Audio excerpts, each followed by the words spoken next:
Hi, ladies. Thanks for joining me today. This is going to be our last PowerPoint and lecture over World War II, Part 2. So, today we're going to be just wrapping up the end of the war. We're going to probably look at some pretty sobering statistics on the effects of the war in terms of the number of people that were lost. We'll also be looking at some post-war things that sort of foreshadow what our next unit over the Cold War will be. So let's start with taking a look at what happens to our two main dictators of this time. And basically, we've got Mussolini. Benito Mussolini, if you recall, was the dictator of Italy throughout prior to the war and throughout the war. He was captured by Italian partisans, which basically are like resistance fighters. So it's not the formal military, but like rebel, you could say like rebels as well. Pretty gruesome, I guess, or shocking to see what actually happened to him. He was captured and executed.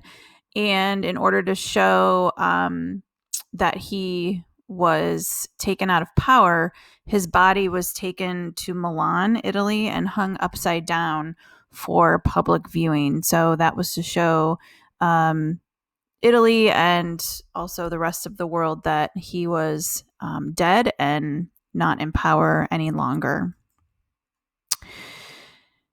The demise of Hitler was slightly different. So he had been hiding in a bunker underneath Berlin at the end of the war. And, you know, obviously the events that were happening at that time in Europe was showing that the Nazis were retreating. They were definitely on the defensive and that the Allies were winning. And so in those last days of his life, he marries his longtime girlfriend, Eva Braun, who's pictured up there in the corner. Once the Soviets, so what happens, and you saw this in the video a couple weeks ago that you watched, the U.S. and other allies decide to detour, so they end up not going into Berlin, but they allow the Soviets to take Berlin. And that's because they had some other issues that had to be resolved down in the south. So once Hitler knows that the Soviet troops have entered the city, that they're surrounding the city, and it's really just a matter of time before he could potentially be captured, he commits suicide, as well as his new bride, Eva Braun. So on April 30th, he shoots himself in his bunker. And his new wife, Eva Braun, takes poison, and so they are both deceased. And before the Soviets actually raid the bunker, he had directed like his people around him to take his body out of the bunker and set it on fire. So he did not want what had happened to Mussolini in the weeks prior to that happen to him. So there's always like conspiracy theories that, he didn't actually kill himself and that he escaped, but his remains were found later on. So that kind of brings us to, what's going to happen now that the war is at least half over. We talked about Potsdam in one of the last lectures, and Potsdam Conference was actually after this first one, which is called Yalta. But basically, there really has to be a better strategy for what's going to happen after this entire war is over. So if you recall, after World War I, one of the biggest issues was the Versailles Treaty, right? So the Versailles Treaty really put all of the responsibility on the shoulders of Germany and really sets us up for the next World War. And they don't want that, we don't want that to happen again. So before Potsdam happens, which is ending the war in Japan, there's one more conference, and this happens in 1945. This is right before Roosevelt dies, because FDR, Winston Churchill, and Stalin meet one last time together to discuss what is going to happen in Germany, Eastern Europe, and in Asia. Okay, so this happens before the war ends. FDR and Churchill, Stalin's always kind of been the third wheel to these two because they, obviously have him as, they need the Soviet Union, they need Russia to be an ally, but yet they don't necessarily trust Stalin at all, really, and they don't obviously agree with communism and the way that the Soviet Union is set up, but they need him, and they need the Soviets to help in the war against Japan. So there's a couple things that happens, and one of the things that was decided, which we're actually going to talk about more in the next unit on the Cold War, is how they're going to deal with Germany, because that's one of the biggest issues, that they don't want what happened before to happen again. And so Germany will actually be divided into 4 different zones of occupation, where the Soviets have a zone, the Americans have a zone, the British have a zone, and the French will have a zone. And this is not to take over the country and to split it as in terms of like spoils of war, but to set them up for success and to get them on the right track to being a democratic, well, we hope at least a democratic country, which won't really pan out the way that the U.S. wants, or the British or the French for that matter, because Germany, even though we'll be divided into 4 zones for a few years, will actually end up dividing the country into East and West. So we'll actually, in the end, have a division between a democratic Germany and then a communist one, which is, again, part of the effects of World War II and puts us more into a Cold War with the Soviets. So in the end, some of the things that were discussed at Yalta, other than the division of Germany, some of these things actually won't become a reality. What does become a reality are the superpowers, and there's 2 countries that emerge as superpowers, and that is us, the U.S., the United States, and the Soviet Union. And that's mainly because we both become sort of like the leaders in making these decisive decisions. And of course, the use of the atomic bomb sets the United States in terms of like what we have in our arsenal, pushes us forth to be a world leader. And really that role hasn't changed that much in the last, almost 80 years. The U.S. is clearly the stronger out of the 2 superpowers, mainly because we did not suffer any infrastructure issues or damages during the war. We didn't have anything that happened on our own soil besides the attack on Pearl Harbor. So that was one thing that will definitely be an advantage to the United States in terms of being able to continue this like increase in production. After the war, we have this economic boom in the 1950s. By contrast, the Soviets were hit pretty hard on their land. If you remember when we looked at Stalin as a dictator in the beginning of this unit last month, we looked at, what was happening in the 1930s there, which was food shortages. And they have a lot of problems under this collectivization and things that Stalin was trying to start. So we definitely have on a lot of fronts an advantage post-war as the U.S. One thing that happened after World War II is the establishment of what is called the United Nations, which some of you, probably all of you, have heard of before because the organization still exists. If you remember, the League of Nations that the U.S. had proposed, specifically Woodrow Wilson, which will end up failing for a number of reasons. And so this is sort of based on that. The U.S. will instead of, creating this and then not joining, we actually lead the charge to establish the United Nations. So this is really an organization that is there to promote world peace. One of the foundations for this organization is really the idea of the League of Nations. We want it to work, though. And so the major goals were to, of course, prevent future world wars. Actually, that should be wars and not wards, because that's a typo on your PowerPoint. World wars or events like genocide, like what happened in the Holocaust. And so the organization is ratified amongst many nations. Eventually, the home base, or the, I guess, headquarters of the United Nations is in New York City. So it is still in New York City. And it was really based on a cooperation between the great powers. So that's kind of important to remember, because it's not necessarily like all the countries are like, yeah, we're all going to, jump on board of this United Nations. We're really looking at like the side of the allies.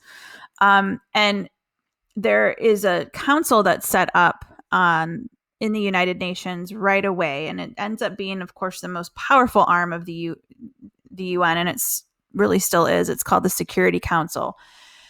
And there are more than just these 5 countries that are on the Security Council, but these 5 have permanent seats. So it's the United States, the Soviet Union, which after the Cold War ends in 1991 will become Russia. So it's still Russia has a permanent seat. Great Britain, China, and France. President Truman, who, of course, is the president at the end of the war, appoints former First Lady Eleanor Roosevelt to represent the U.S. at the United Nations. So she really becomes our first diplomat who is our representative there, and really important. Her role is extremely important in getting this off the ground, and also her influence in drafting what becomes the Universal Declaration of Human Rights. I mentioned this before when we're learning about FDR, and we tend in history to focus a lot on him during this time period of his presidency and the Great Depression and what he does in the war. But I don't also want to forget how important she was, because she, in her own right, becomes such an important role model, and really affects so many levels of U.S. history during this time. And so this is something that's one of the most important things that she does. And with the establishment of the Universal Declaration of Human Rights, it defines all of these rights that belong to people, all people, no matter where you are, just if you're a human being. It states the recognition of the inherent dignity and of the equal and inalienable rights of all members of the human family is the foundation of freedom, justice, and peace in the world.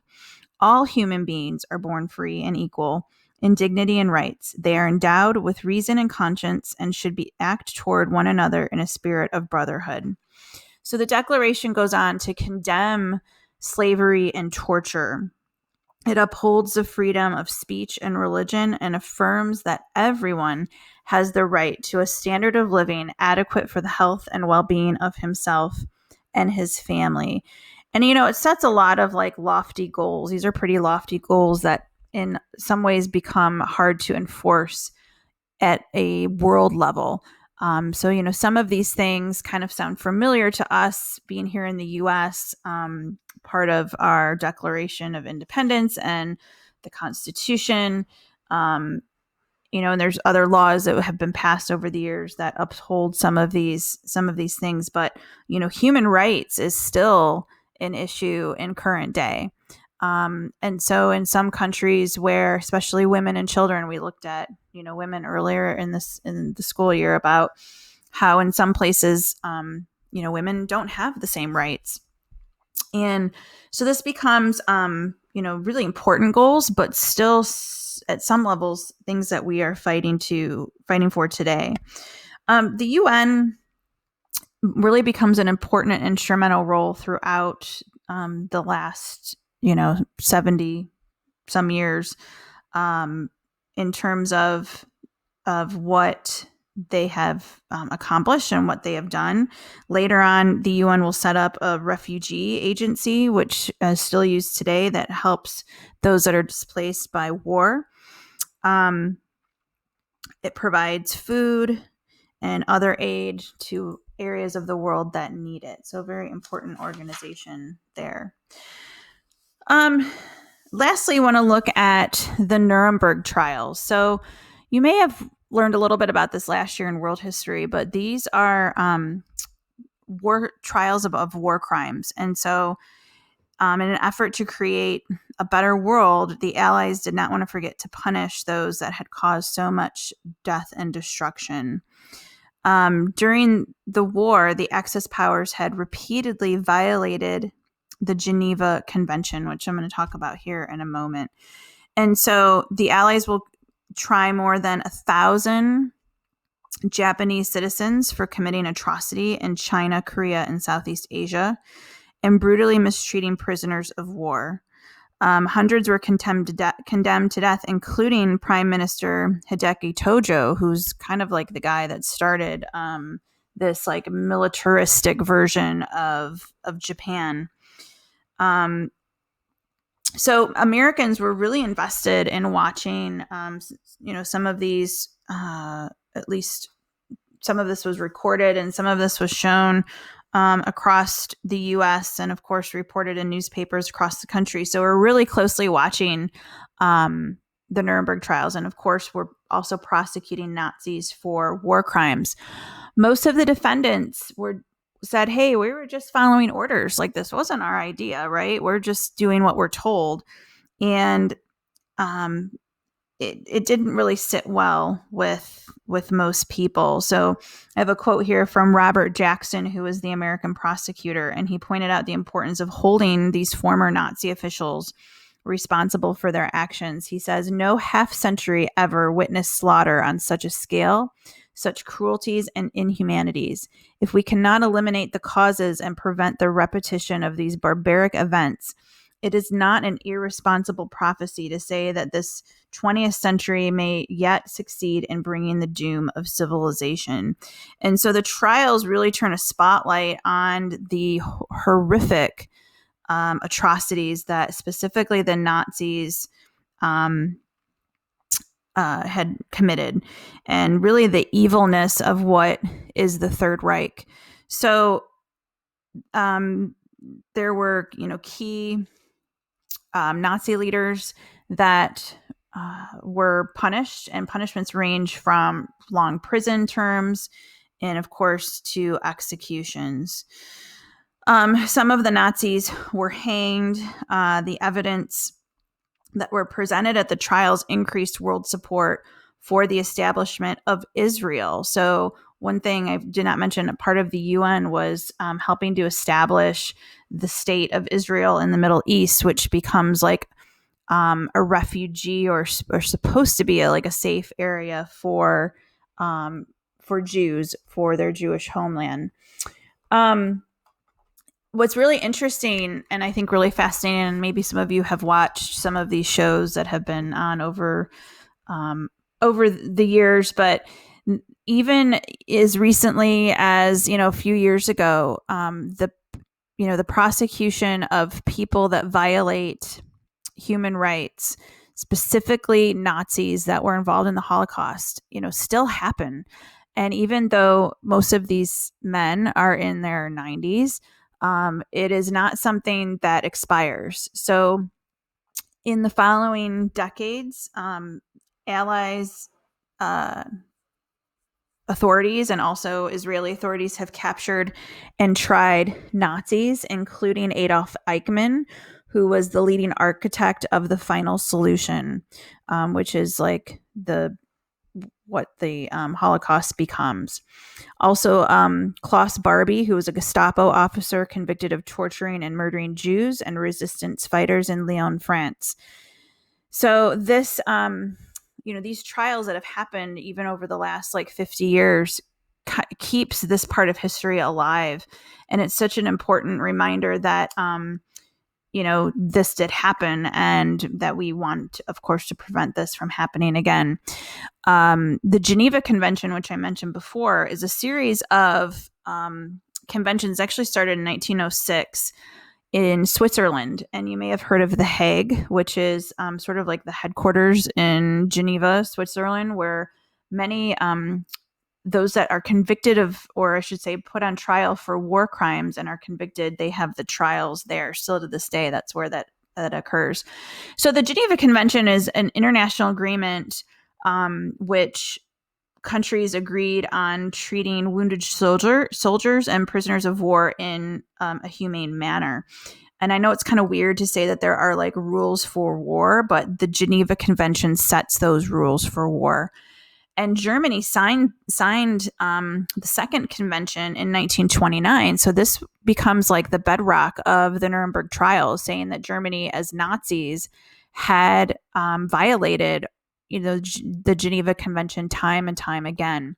The third Geneva Convention will take place in 1949, sort of reiterating some of the things that have happened and establishing some other rules for these types of situations. So this was definitely a really crucial part of putting to rest the war, but making sure that the appropriate people were punished.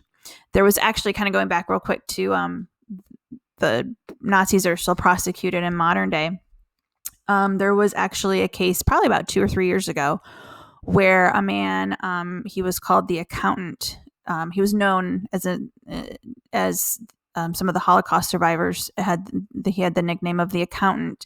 So he would be the one that would be in charge of like keeping track of all of the personal items that were taken by those that were in the internment camps. And even though, he was one that of course denied any part of being in it, but then sort of like, well, I wasn't the one that actually, pulled the trigger, so to speak. There is still accountability. And so he had escaped Europe after the war and came to the US and lived under a false name, took on a new identity, and lived in New York City for years, had a family, opened a business, and was arrested just a few years ago. He was in his early 90s. And by the time he was transferred, I think he was actually taken to Germany and then set to await trial in Switzerland. He died during this whole process. But I think it just goes to show that it doesn't matter how old you are, no matter how long you've gotten away with it, justice could still be at your front door. So kind of an interesting thing that still happens.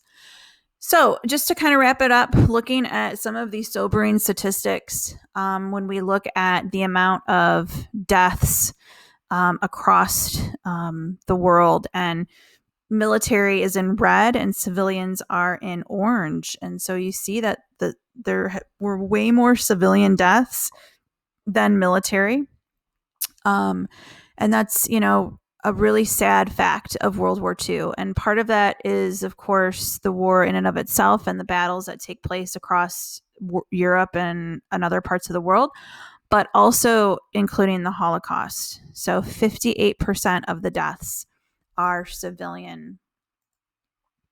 When we estimate the casualties, so remember, casualties are numbers that include not only deaths, but those that are wounded. So we're looking at military dead, military wounded, and civilians that have died. The Soviet Union by far has the greatest number of, deaths all around, and also wounded. So you look at like civilian deaths in the Soviet Union is double than those that were in the military. US, you might think, well, how does a civilian die during the war when there were no battles taken? Of course, that includes Pearl Harbor. That also includes that number, that 6,000 number. It includes the of those that died here in the homeland, those accidents. So remember when you saw some of the videos about like the women working in those factories where they're making munitions, and it's very dangerous situation with all of these explosives. So workplace incidents is also included in that number as well. Military, we lose 292,000. We have about 672,000 that were wounded. Looking at Germany, 3.5 million. I mean, just think about that number, just crazy. 5 million wounded, 780,000 dead. Japan, and what that includes, the numbers of those that died, especially that civilian count in not only the bombings in Tokyo, but of course the atomic bombs in Hiroshima and Nagasaki. So extraordinary numbers, horrible, horrific numbers, and about an estimate of 60 million people died in World War II. 12 million of those died in the Holocaust. So just, I think, numbers that we can't even comprehend, in terms of people that were affected by this. So that kind of brings our unit on World War II to a close. I do want to share with you a couple of further reading recommendations, because I know that World War II is a kind of an interesting historic topic. Some of these or actually all of these really are newer books in the last 5 years or so. One book that is probably one of my favorite stories. It is nonfiction. It's a biography, and if you have not read this, I highly recommend reading it. It's called Unbroken, and it's about a guy who not only lived through the war, but it's almost like one of those stories that you read and you just can't even believe that all of these things happened to one person. And it's not just about World War II, but it's his whole life story, and it's really, really fascinating. So you can take a look at that. Nisei Daughter is a really, really short book. It's actually sort of I don't want to say a comedy and such, but the way that she writes it, she tries to find the humor in her story of Japanese internment. So that's a good book too. The Monuments Men actually was a movie that came out a couple years ago, but it's based on a story, or a true story, about some men here in the U.S. who are actually, they have PhDs in art history, and they worked at art museums and things like that. So they actually enlist in the U.S. military, and they're sent to Europe to try to save historic works of art. And one thing that Hitler, because he was like a failed artist, if you didn't know that about him, but he had always wanted to be an artist and he didn't make it. The one, I guess, good quality you could say about that is that he valued art and history. So one of the things, it's a really kind of, I think, almost unbelievable to think about the stuff that was actually saved and the historic areas across Europe that weren't touched during the war. I mean, you have this massive war on such a crazy scale. But the Nazis were known to loot and to steal works of art, but they were also saved. So these guys go in and they are trying to get all this stuff back. So it's kind of a cool story. If you like books by Kristen Hanna, she's pretty good author, but I think this is her best book by far. It's called The Nightingale, and it's actually historical fiction, but it's a really interesting story. Takes place in France, Nazi occupied France, and very good book there. And this book I actually just read last year. It's called My Grandfather Would Have Shot Me, and this woman writes her story. I think she's from Sweden. She's from somewhere in Europe, but I forget now. But she finds out that she's an African American woman, or she's not she's not African American. She is, 'cause she's not American. She has African roots, and I think she's Swedish. I'm not sure though. Anyway, so she finds out that she has these ties to the Nazis. Her grandfather was a fairly prominent Nazi, and how she discovers this, it's kind of like an interesting background on kind of what takes her through this journey. Really, really interesting kind of autobiography, and really like emotional in a way of how this woman has to deal with this information because it's pretty shocking. She was actually in Toledo. I think it was about maybe a year and a half ago. She spoke at Lourdes University and kind of shared more about her past and how, she's dealt with that and how she's learned from it, and how she's overcome that. So again, kind of an interesting book. But I like to read, so and I've read hundreds of books about all of these subjects, so I can always recommend any other books if you're interested in any of these things. So that brings us to a close, and I hope that you have gained more knowledge about this really in historic, probably one of the most historic things ever in the world is World War II. And I hope that you found some more information and have gained some perspective on that. So as always, if you have questions, please email me, and I look forward to hearing from you soon.